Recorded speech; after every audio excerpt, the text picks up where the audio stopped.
A paz do Senhor, irmãos, tudo bem? E aí, prontos para mais uma lição? A lição de hoje é a lição número 7. Cristo é a nossa reconciliação com Deus. Meu nome é Tatiana, pegue o lápis, Bíblia e revistinha e se prepare para mais uma aula.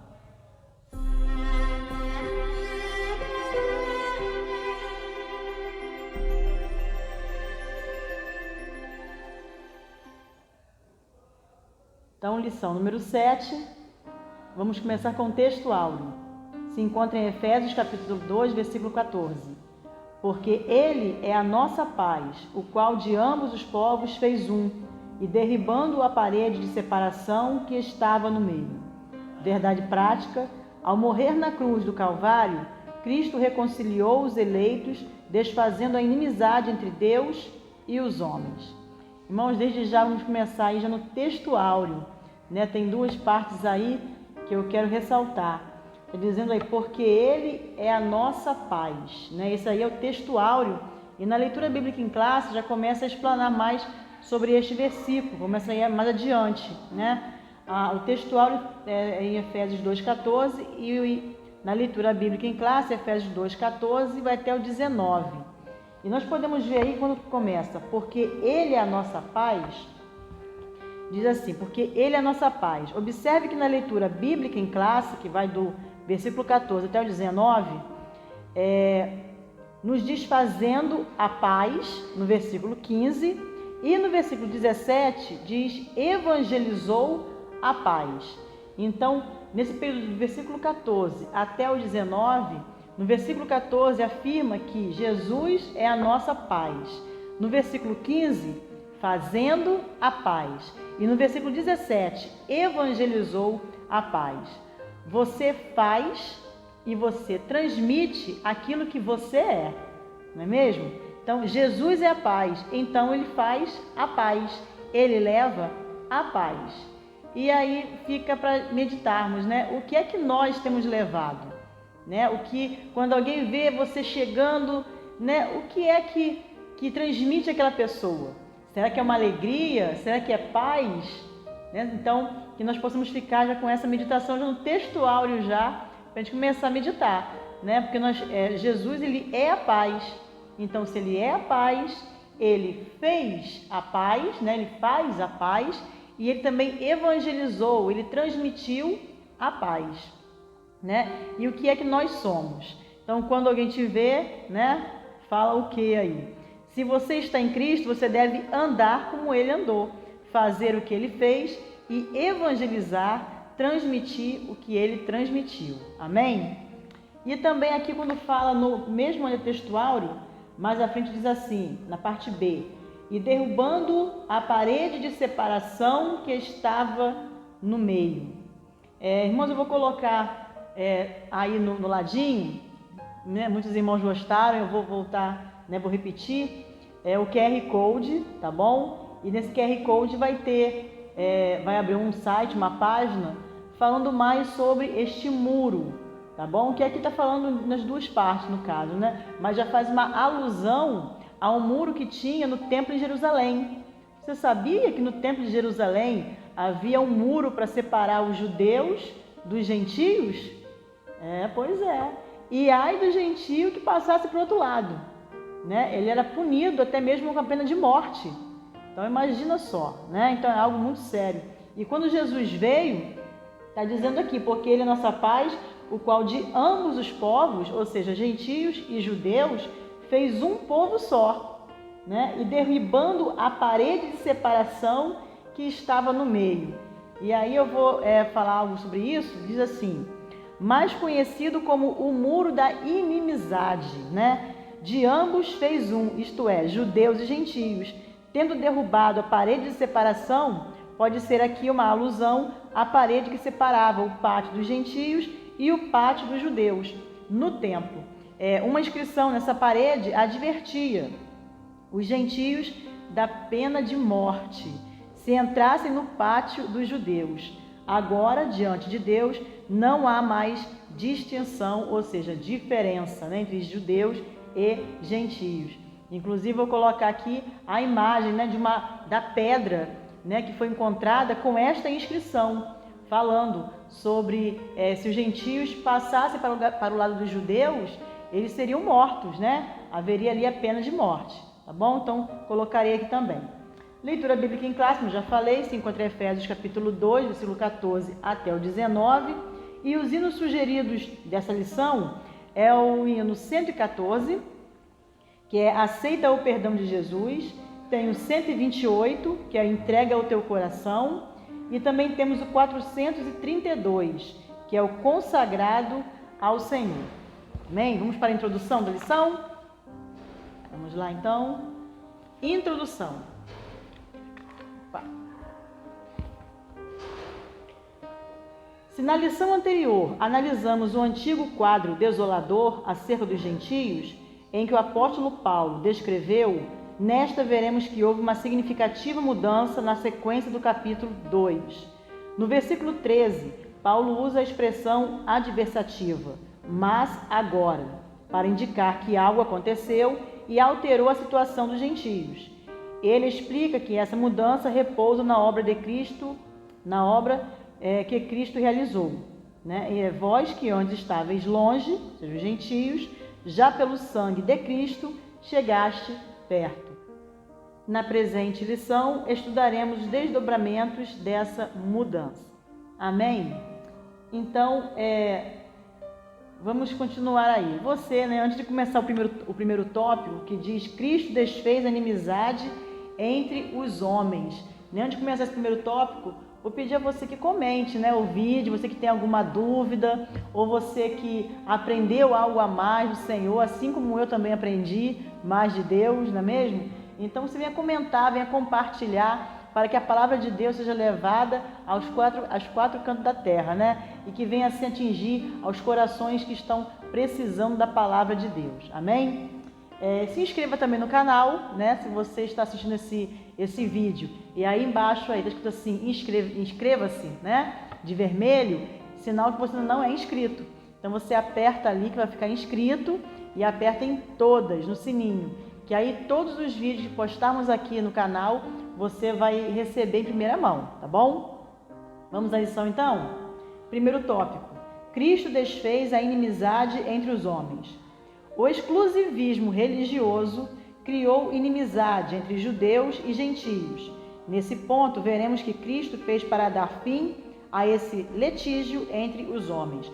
Ou seja, Jesus veio para os judeus, né? Os israelitas é um povo escolhido por Deus. Então, os israelitas, os judeus, né, muitos, né, alguns, eles deixaram, vamos dizer assim, subir a cabeça. Né? Eles se achavam assim um povo abençoado, como mas eles ignoravam o restante dos povos, né? No caso aí, os gentios. Então eles desprezavam também. Esse é um dos motivos aí que havia no templo o muro para fazer a separação dos judeus e dos gentios. Mas o que Jesus fez, né, para poder acabar com esse litígio? Quando fala em litígio, a gente pensa até em fórum, em casamento, litigioso, né? Se ouve muita palavra litígio. Litígio significa conflito, disputa ou briga entre pessoas, grupos e empresas e por aí vai. Bem, vamos lá então. O orgulho espiritual, né? A gente vai falar sobre esse orgulho espiritual dos judeus aí. O número 1, a parede de separação entre os homens. Trata-se de uma analogia com as muralhas do templo em Jerusalém.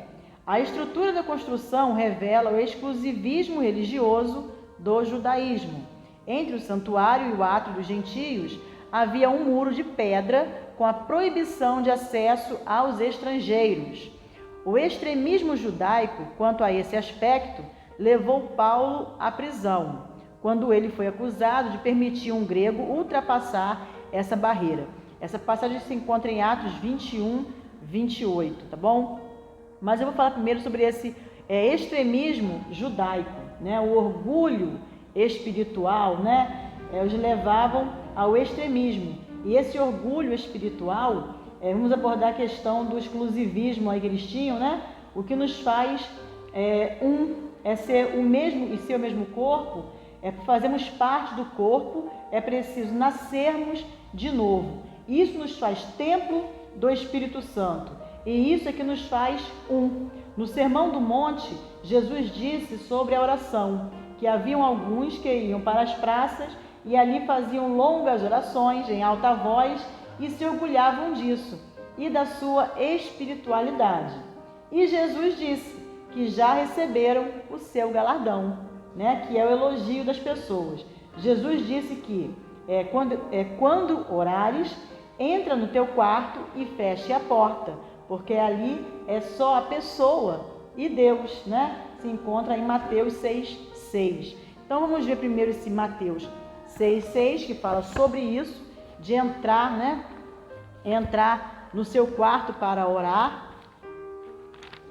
Mateus 6:6, acompanhe na sua Bíblia aí, diz assim: mas tu, quando orares, entra no teu aposento e, fechando a tua porta, ora a teu pai, que vê o que está oculto, e teu pai que vê o que está oculto, te recompensará. Amém? Também temos o Atos 21:28, né, que fala sobre a prisão de Paulo, quando ele foi acusado de permitir um grego ultrapassar essa barreira, ou seja, esse muro, né, que tinha ali no templo. Atos 21:28 diz assim: clamando, varões israelitas, acudi, este é o homem que por todas as partes ensina a todos, contra o povo e contra a lei e contra este lugar. E demais disto, introduziu também no templo os gregos e profanou este santo lugar. Então Paulo ali foi acusado, né, de levar uma pessoa gentil, né, um gentio, para a parte que era dos judeus. Então ali Paulo foi preso justamente por isso, né, porque era proibido, né, tinha essa proibição aí, tá? Vamos continuar no tópico 2, subtópico 2, a derrubada da parede da separação. O apóstolo declara que em Cristo foi derrubada a parede de separação que estava no meio. Essa barreira era tanto literal, né, ali física, como espiritual também falando, né? Mas por mérito da cruz de Cristo, a divisória foi rompida.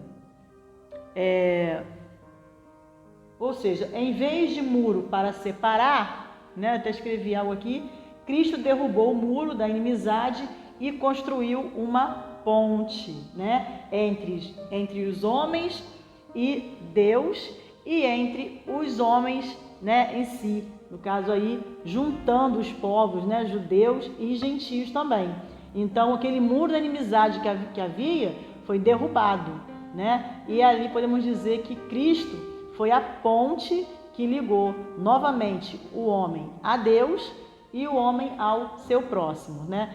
Tanto na vertical quanto na horizontal, tá bom? Assim não somos mais forasteiros, mas somos da família de Deus. Algo muito importante aqui também quero dizer, falar sobre a família de Deus, né?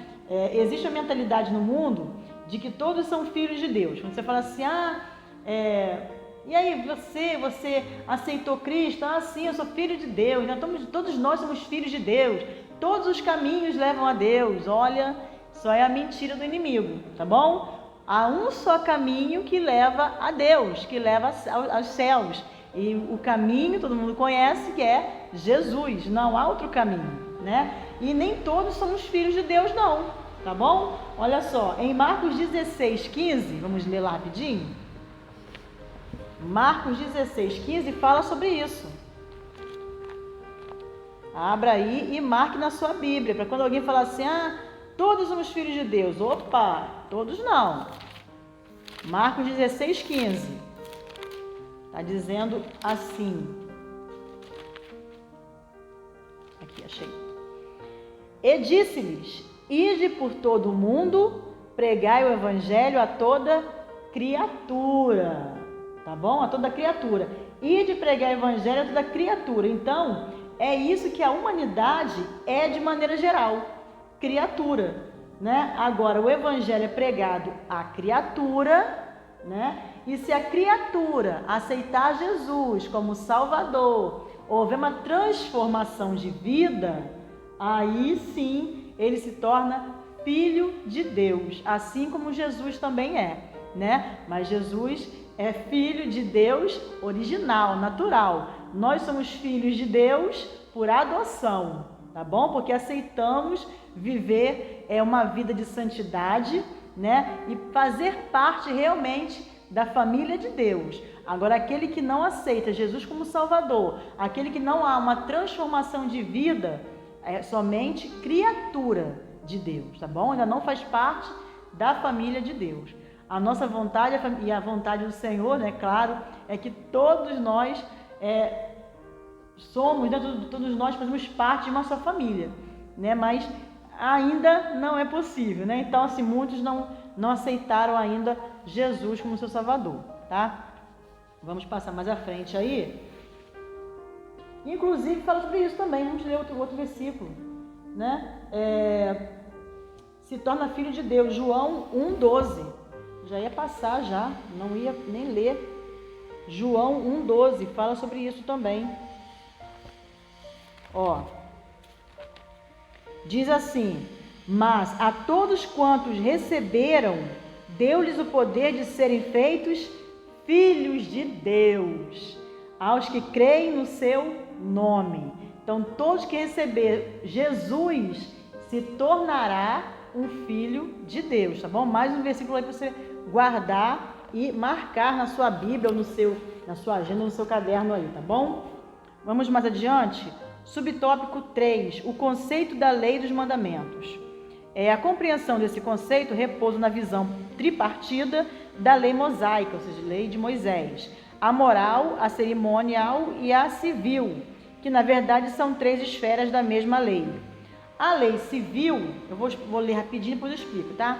A lei civil diz respeito ao israelita como cidadão. A lei moral permanece em vigor como padrão de conduta, mas não como meio de salvação. E a lei cerimonial é citada como sendo a circuncisão, sacrifícios, comida e bebida, dias de festa, lua nova e sábados. Esses ritos identificavam a posição do povo judeu diante de Deus e demonstrava a hostilidade deles para com os gentios.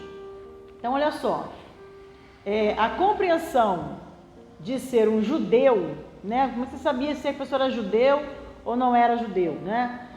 Ou seja, o que diferenciava o judeu de outros povos, ou seja, do gentio, era feito em 3 esferas: a civil, a moral, não é isso? Civil, a moral e a cerimonial, tá bom? São as 3 leis para se identificar um judeu de outros povos. No civil, ou seja, era um cidadão de Israel. Nascia em Israel, você era, a sua nacionalidade, a sua cidadania, quase que não sai, a sua cidadania, né? Você era um judeu, tá bom? Já na lei moral, né, tinha um padrão de conduta específico. E a cerimonial, ou seja, os dias de festa, comidas, bebidas, a circuncisão, os sacrifícios, tudo que era aquela cerimônia, né, aqueles ritos, como está dizendo aqui, que os judeus faziam, mostravam ali que ele realmente era um judeu. Vamos dar um exemplo aqui da esfera civil sobre a cidadania. Em Atos, capítulo 16, versículo 36 e 38, Paulo fez uso de sua cidadania romana. Olha só, o carcereiro anunciou a Paulo estas palavras dizendo: os magistrados mandaram que vos soltasse.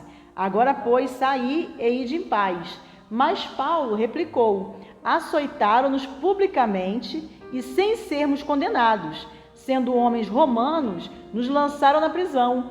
E agora, encobertamente, escondido, né, nos lançam fora? Não será assim, mas venham eles mesmo e tirem-nos para fora. E os quadrilheiros foram dizer aos magistrados estas palavras, e eles temeram, ouvindo que era romano. Né? Então, Paulo ali fez uso da sua cidadania romana. Né? Foram açoitados, foram presos, ele era cidadão romano. Então, na hora de soltar, falou, solta ele, mas escondido, né? Falou, não é assim não, eu sou um romano. Então, ele fez cidadania dele romana, ele fez uso da sua cidadania. Amém? Vamos continuar então aqui agora no subtópico 4, a revogação da lei dos mandamentos. A eliminação das barreiras que dividiam judeus e gentios se deu pela revogação da lei dos mandamentos, que consistia em ordenanças. Essa revelação não contradiz o que Jesus disse: não vim para revogar, mas cumprir a lei. Visto que, ao entregar seu corpo para ser crucificado, Cristo cumpriu a lei, oferecendo-se como sacrifício em favor de ambos os povos. Desse modo, a revogação aqui aludida é da lei cerimonial, que resultava em separação entre os judeus e gentios. O ato de Cristo oferecido a Deus em cheiro suave aboliu a necessidade dessas ordenanças ritualísticas e assim a inimizade foi desfeita. Nós chegamos ao final do primeiro tópico, né? Vamos agora ao segundo tópico, que diz aí: pela paz, Cristo fez um novo homem. A partir da expiação na cruz, a paz foi proclamada e de ambos os povos, judeus e gentios. Cristo fez uma nova humanidade. Primeiro é isso. O primeiro subtópico diz o conceito bíblico de paz. Vamos ler. De forma geral, a paz é a descrição de boas relações, do fim de um conflito, do estado de tranquilidade e de uma qualidade espiritual. Eu escrevi algo aqui sobre a paz, diz assim: a Bíblia fala sobre 3 tipos de paz, tá? A primeira é a paz que o mundo dá. Em João 14, 27, diz sobre essa paz que o mundo dá. João 14, 27. Diz assim: deixo-vos a paz, a minha paz vos dou, não vou-la dou como o mundo a dá. Não se turbe o vosso coração, nem se atemorize. Então, como funciona essa paz que o mundo dá? Se tudo está bem, né, exteriormente, a pessoa está em paz, né? É só algo sair do controle, lá se vai a paz embora, né? Então, ela é movida por circunstância, tá? Depende da circunstância que você está vivendo, você está em paz, ou de uma hora para outra a paz vai embora. Esta é a paz que o mundo dá, né? Muitos procuram paz em algumas coisas, mas são coisas passageiras, né? São coisas passageiras. Logo acaba o efeito, logo acaba o dinheiro, logo acaba aquela alegria e a paz vai embora, volta à realidade, né? A segunda paz é paz com Deus. Essa paz com Deus se encontra em Romanos capítulo 5, versículo 1, que diz assim: sendo, pois, justificados pela fé, temos paz com Deus, por nosso Senhor Jesus Cristo. Então, sendo justificado pela fé, temos paz com Deus, tá? E a terceira paz é a paz de Deus. Se encontra em Filipenses capítulo 4, versículo 7. E a paz de Deus, que excede todo entendimento, guardará os vossos corações e os vossos sentimentos em Cristo Jesus. Então, a mesma paz que Deus tem, nós poderemos também desfrutar, né? Mas como é possível, né? A paz que Deus tem, nós podemos desfrutar. Como é possível isso? No próprio versículo já está explicando, né? Que excede todo entendimento, ou seja, não dá para se explicar, né? Não dá para compreender a profundidade disso, mas dá para sentir e desfrutar dessa paz de Deus, né? É o que desejamos a todos. Quando nós nos encontramos, né? Os irmãos se encontram, qual é a saudação que um fala para o outro, né? A paz do Senhor. Então, essa paz que excede todo entendimento é o que cada um deseja ao outro, né? E mesmo sendo cristão ou não cristão, é o que desejamos a todo mundo, né? Então, a paz de Deus que se encontra em Filipenses capítulo 4, versículo 7. Vamos mais à frente, o subtópico número 2, Cristo é o motivo da nossa paz. Lá no finalzinho está assim: Cristo habita em nós, sendo Ele mesmo a nossa paz. Vamos ler em 1 Coríntios?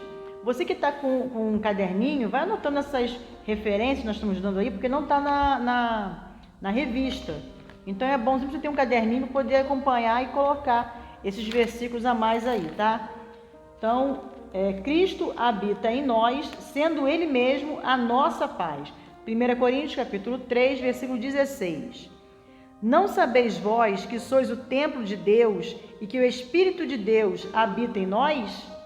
E o 19, 1 Coríntios 6, 19. Ou não sabeis que o nosso corpo é o templo do Espírito Santo, que habita entre vós, proveniente de Deus, e que não sois de vós mesmos? Ou seja, Cristo habita em nós. O nosso corpo é templo do Espírito Santo, né? Então, Cristo habita em nós, sendo Ele mesmo a nossa paz. Número 3 aí, a nova humanidade formada pela paz. Vire aí a sua página, está escrito assim: essa unidade não foi o resultado de algum acordo firmado entre homens. Ela foi realizada em si mesmo, ou seja, o único modo possível era em Cristo e por meio de Cristo. Esse termo em Cristo, como já falamos nas outras aulas passadas, né, é bem usada no livro de Efésios. É o estar em Cristo. É possível que era em Cristo, né? Então, estar em Cristo é algo que Efésios, o livro de Efésios, ele gosta muito de deixar claro, né? Ele gosta muito de deixar ali essa frase, essa expressão marcada realmente. Então diz aí, essa unidade não foi resultado de algum acordo firmado entre homens. Esse acordo aí é algo muito sério, né? Vou falar aqui algo que eu escrevi. Diz assim: nunca haverá paz genuína sem o príncipe da paz, né? Então pode-se conseguir uma unidade, mas em algo em que Deus não está aprovando também.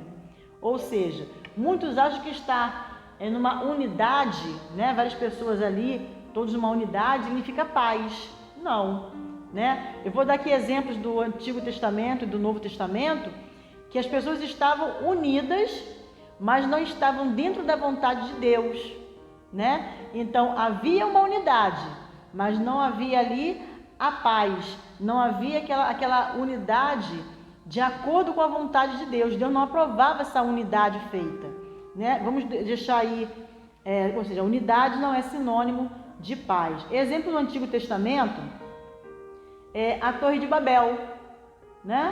A Torre de Babel ali, o povo estava unido, todo o povo ali se reuniu, estava unido num só propósito, mas em um projeto que Deus não aprovava, né? A Torre de Babel. E todos nós conhecemos a história, né? Sobre a Torre de Babel.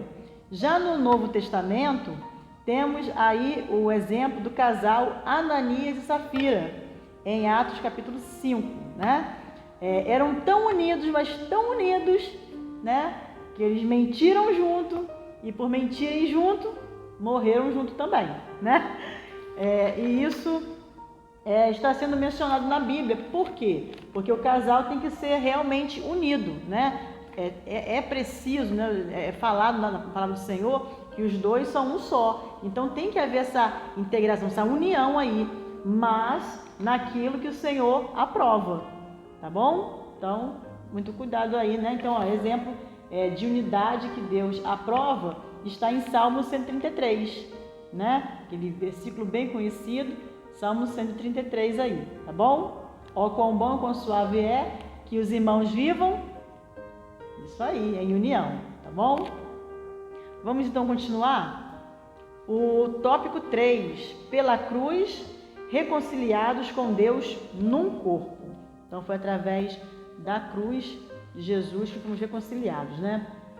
O ministério da reconciliação desfez a inimizade entre o homem e Deus, bem como entre os homens. Essas dádivas foram possíveis por causa da cruz de Cristo. O primeiro subtópico: Cristo se fez maldição por nós. Mas como assim, né? Cristo se fez maldição por nós? Por quê? Olha, ser condenado à morte de cruz era um sinal de maldição, e de profunda humilhação. Eu escrevi algo rapidinho.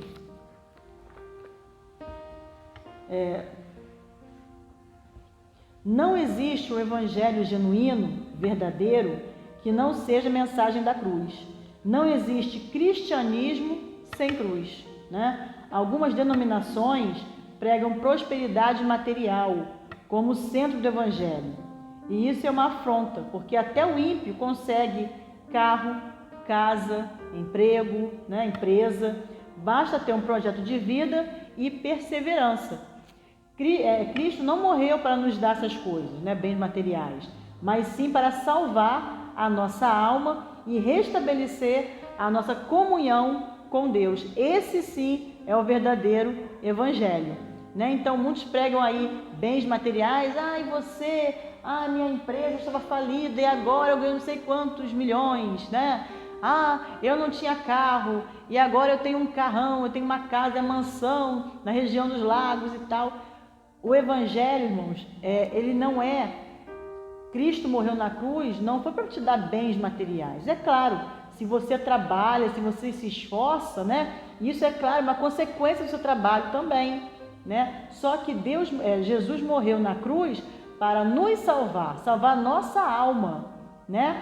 Então para salvar a nossa alma e restabelecer a nossa comunhão com Deus, que antes se havia perdido, tá? Então, este sim é o verdadeiro evangelho, a mensagem da cruz. E, inclusive, vou falar mais à frente sobre esse louvor, né, que é bem conhecido do cristão, a mensagem da cruz, né? Mas antes vamos ler em Gálatas 1, versículo 9 e 10, né? Gálatas 1, fica logo depois aí de Coríntios. Gálatas 1, versículos 9 e 10, diz assim: assim como já vos dissemos, agora de novo também vos digo: se alguém vos anunciar outro evangelho além do que já recebeste, seja anátema, porque persuado eu agora a homens ou a Deus? Ou procuro agradar a homens? Se estivesse ainda agradando aos homens, não seria servo de Cristo. Então o evangelho não é para agradar ao homem, mas é para trazer a mensagem verdadeira, que Jesus morreu na cruz para nos salvar e nos reconciliar com Deus. Amém? Irmãos, vamos passar então aqui, mais abaixo um pouquinho, logo na parte final desse primeiro subtópico aí, está escrito assim: por essas razões, a cruz era escândalo para os judeus e loucura para os gentios. Apesar disso, Cristo suportou a afronta, levou a nossa culpa, entregou seu corpo para a crucificação e se fez maldição em nosso lugar. Em Isaías 53, né, mais um versículo para você anotar aí, em Isaías 53, eu não vou ler aqui, irmãos, porque é grande, né? Isaías 53 é um capítulo bem grande, então vocês, tiverem um tempinho, vocês deixam separado aí na sua Bíblia, para após a lição, você lê o capítulo todo de Isaías 53. Tá? Eu vou ler somente os primeiros versículos. Isaías 53 diz assim: quem deu crédito à nossa pregação? E a quem se manifestou o braço do Senhor? Porque foi subindo como renovo perante ele, como raiz de uma terra seca. Não tinha parecer nem formosura, e olhando nós para ele, nenhuma beleza víamos, para que o desejássemos. Era desprezado e o mais indigno entre os homens, homem de dores, experimentado nos trabalhos e como um de quem os homens escondiam o rosto. Era desprezado e não fizemos dele caso algum. Então esse Isaías 53 fala sobre o preço que Jesus pagou por nossos pecados. Irmãos, no subtópico 2 aí, reconciliados pela cruz de Cristo, somente a partezinha final. A mensagem da cruz apregoa a paz entre Deus e os homens, isto é, o ministério da reconciliação. Subtópico 3, reconciliados na cruz em um corpo. A parte da metade do texto para baixo diz assim: de forma que a reconciliação deve ser duplamente compreendida. Essa palavra duplamente aí é porque fala da reconciliação do homem com Deus, né? E também entre os judeus e os gentios, né? Em um único só povo, em um único povo, né? Somente. Então, os dois povos, judeus e gentios, fez um só, né? A Igreja de Cristo, né? E também fala da reconciliação do homem com Deus. Então, faz de forma que a reconciliação deve ser duplamente compreendida, é nesse caso aí, tá? As duas inimizades foram desfeitas quando Cristo levou nossos pecados no madeiro. A ira de Deus, que por causa dos pecados estava sobre nós, foi cravada na cruz. Assim, a reconciliação foi concretizada pela cruz, gerando um novo povo num único corpo, a família de Deus, a Igreja de Cristo. Amém? Irmãos, chegamos ao final dessa lição, né? Vamos só ler a conclusão aqui para poder encerrar. Após a conclusão, vamos colocar, como de costume, o questionário. Você vai lá, dá aquele pause, né? E aí faz o seu questionário e depois corrige isso tudo certinho. Desde já quero agradecer a todos que participaram, que assistiram essa aula. Que Deus venha abençoar cada um, tá bom? Como Deus também tem me abençoado através das lições, né? Eu preciso pesquisar e Deus tem falado poderosamente.